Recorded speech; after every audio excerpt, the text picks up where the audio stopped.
E aí, turma, se preparando para o exame de ordem. Hoje, pessoal, a gente não vai resolver questões. Hoje a gente vai ter uma aula de ação popular, beleza? Bora lá? Vem comigo. Então, olha só, pessoal. Ação popular, ela tem previsão lá no artigo 5º da Constituição Federal, precisamente no inciso 73.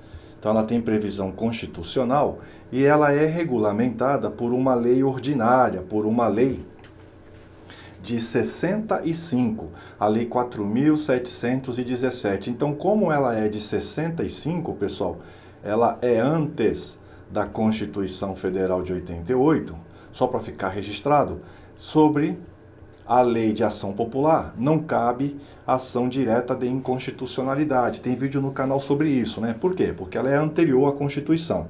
Pois bem, então vamos lá.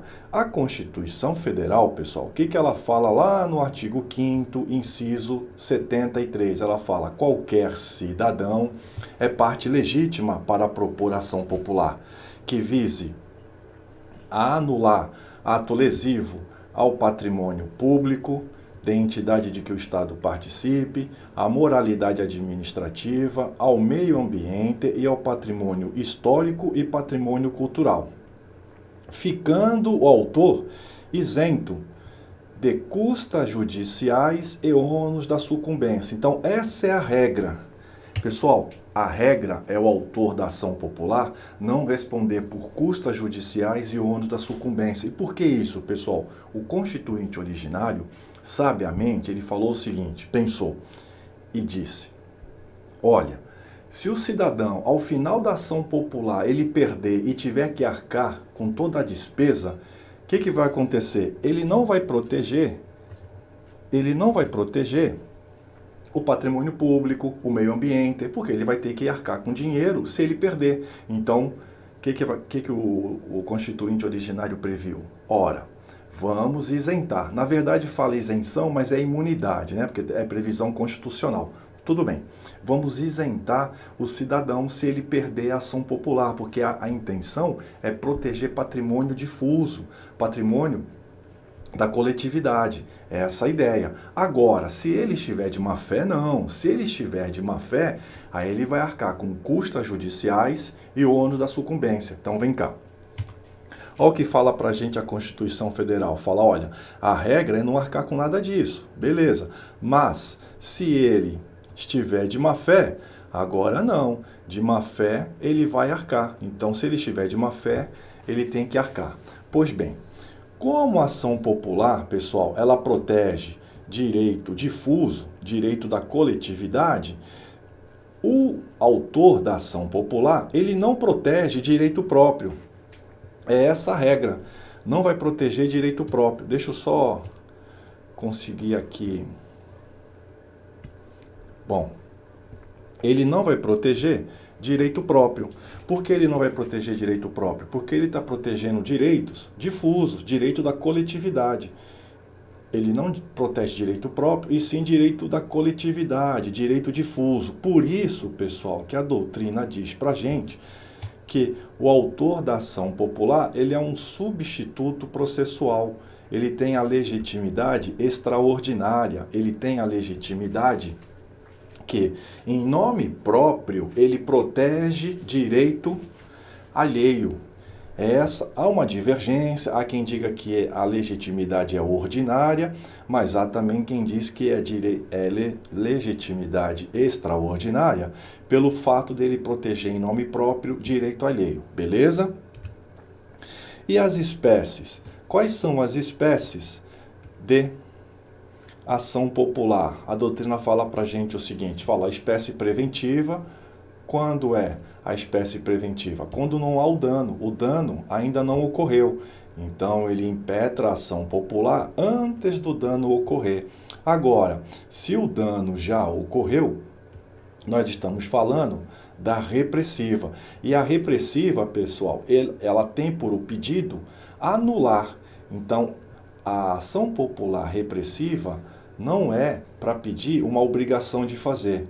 Não é isso. Ela visa anular o ato lesivo e recompor o patrimônio público. Tudo bem até aqui? Então tá. A doutrina fala pra gente também que a ação popular, ela é um exercício direto da soberania. E por que isso? Porque é o cidadão diretamente protegendo o patrimônio público. Então, se o cidadão, como o cidadão protege diretamente o patrimônio público, a doutrina fala que a ação popular é sim um exercício direto da soberania também, beleza? Até aqui, se estiver rápido, volta aí, mas se estiver também devagar, acelera o vídeo, rumo à aprovação. Continuando.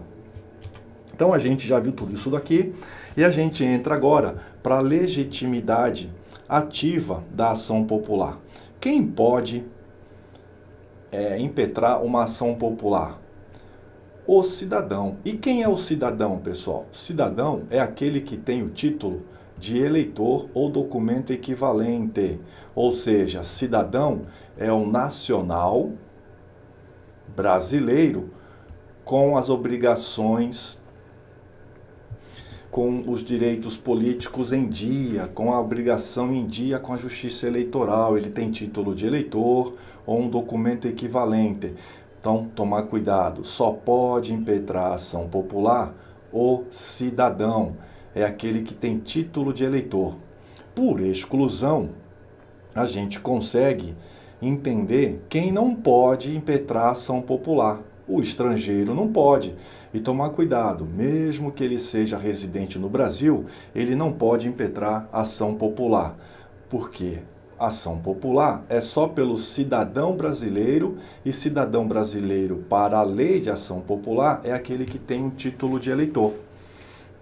Ora, o apátrida é muito parecido com a posição do estrangeiro. O apátrida é aquele que não tem uma nacionalidade, nem brasileira, nem internacional. Então não pode o estrangeiro, não pode o apátrida e não pode o brasileiro que esteja com direitos políticos suspensos ou perdidos. Também não vai poder, porque nós falamos aqui, né? É aquele que está em dia com a sua obrigação eleitoral, com seus direitos políticos. Ele está em dia com a justiça eleitoral. Pois bem, agora eu preciso da atenção de vocês aqui. E quando eu falo atenção, é muita atenção mesmo. Pessoa jurídica vota? Vem a pergunta. Pessoa jurídica vota? Alguém já viu numa eleição uma pessoa jurídica entrando com título de eleitor para votar? Lógico que não, não viu. Rogério, eu acho que eu vi. Tá estranho isso daí. Pessoa jurídica não vota, então calma. O que a gente precisa saber? Pessoa jurídica não tem título de eleitor. Pessoa jurídica automaticamente não pode votar. Mas o Supremo Tribunal Federal, vem cá, o Supremo Tribunal Federal editou um enunciado de súmula, a súmula 365, dizendo justamente isso. Pessoa jurídica não tem legitimidade para propor ação popular. Esse aqui eu vou colocar um asterisco porque já vi várias vezes sendo cobrado em prova. Tudo bem? E a quinta, o MP também não pode, o Ministério Público, ele não pode propor ação popular. Ele funciona como custos legis, né? Como que é o novo processo civil, como fiscal da ordem jurídica. Então, aqui eu preciso que você desligue o celular, feche o WhatsApp, sai do Facebook, joga fora o Instagram, presta atenção. O Ministério Público, ele não pode propor ação popular, porque só tem legitimidade ativa para propor ação popular o cidadão. Mas o Ministério Público, ele pode continuar a ação popular. Quando?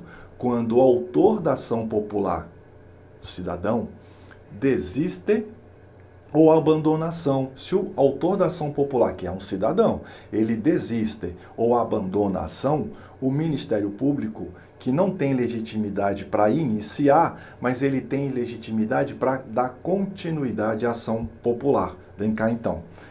Quero que você preste muita atenção. O Ministério Público, em que pese, ele também não pode propor a ação popular, mas ele pode, olha aqui pessoal, prosseguir quando há desistência ou abandono pelo titular da ação popular. Beleza? Aqui, pessoal, trouxe uma questão que eu já vi em prova. e eu não quero que você caia. Pode ajuizar ação popular em qualquer lugar? Então, eu já vi na prova assim, ó, fulano, o fulaninho aqui, ele está em São Paulo. Aliás, ele mora em São Paulo. Só que ele está de férias. Ele está de férias lá no Rio de Janeiro, lá na cidade do Rio de Janeiro. E no Rio de Janeiro, ele percebe que estão acabando com o meio ambiente, estão destruindo um patrimônio público. A pergunta que vem na prova é: esse cidadão que vota em São Paulo, que o título de eleitor dele está em São Paulo, ele poderia proteger por meio de uma ação popular patrimônio no Rio de Janeiro? E a resposta vai ficar em letras garrafais para você não esquecer mais. Pode. E por que pode, pessoal? Porque a ação popular, ela tem o título de eleitor, ele tem validade em todo o território nacional. Então não interessa onde ele vota. O examinador adora brincar com isso. Você não cai mais. Ele pode votar em São Paulo? Beleza. Mas se ele estiver de férias, a passeio, a trabalho em qualquer outro lugar do Brasil, ele pode proteger aqueles patrimônios do caput do artigo 5º, inciso 73, por meio da ação popular. Fique esperto que a prova vai querer brincar. Vem cá. Que mais, pessoal? Aqui é uma divergência, tem vídeo no canal sobre isso. O maior de 16 e menor de 18 anos é o nosso relativamente incapaz, né? Ele precisa de representação? Aqui é uma divergência na doutrina. Eu não acredito que venha numa primeira prova perguntando especificamente sobre isso, porque a doutrina diverge. Há quem diga que não precisa estar representado e há quem diga que precisa sim. Então, há essa divergência só para deixar no caderno. Numa segunda fase, você pode mencionar. Numa primeira, eu acho difícil vir na prova, haja vista essa divergência da doutrina. Tudo bem até aqui, pessoal? Então, bora avançar. Legitimidade passiva. Quem é legitimado passivo da ação popular? Olha, a própria pessoa jurídica, que é a detentora do patrimônio que o autor da ação popular quer proteger, então ela é legitimada passiva. O responsável pelo ato lesivo, quem praticou o ato lesivo ou contrato lesivo, ele também tem legitimidade passiva para atuar na ação popular. E o beneficiário ou beneficiários diretos daquele ato lesivo ou contrato lesivo. Então essas três figuras, três personagens, podem figurar no polo passivo da ação. Então, só para ficar claro, né? O cidadão é o autor, é quem tem legitimidade ativa para propor uma ação popular. E no polo passivo, pode ser pessoa jurídica responsável pelo ato lesivo e os beneficiários diretos desse ato ou contrato lesivo. Tudo bem? Só que agora eu preciso de muita atenção, mas muita atenção mesmo, porque isso aqui foge à regra do processo civil, né? Processo civil comum. Na ação popular, a pessoa jurídica, seja ela pública ou privada, ela pode escolher. Pode escolher o quê? Ela pode escolher deixar de contestar, ela não precisa contestar, e ela pode atuar ao lado do autor da ação popular, ao lado do cidadão.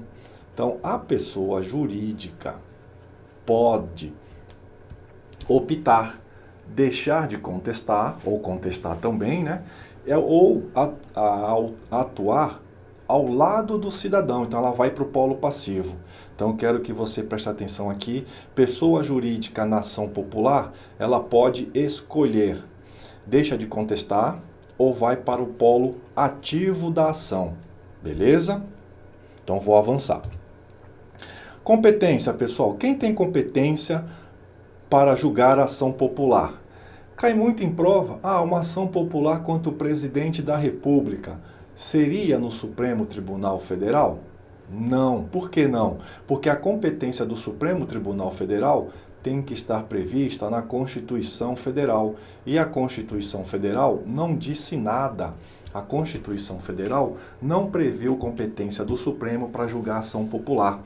Ora, se a Constituição Federal não disse quem é competente para julgar ação popular, e ela não disse que é competente nem o Supremo, nem o STJ, nem os tribunais federais, nem os tribunais estaduais. Então, o que prevalece e é posição do Supremo, a ação popular, ela é ajuizada no primeiro grau, mesmo que você tenha no polo passivo o presidente da República.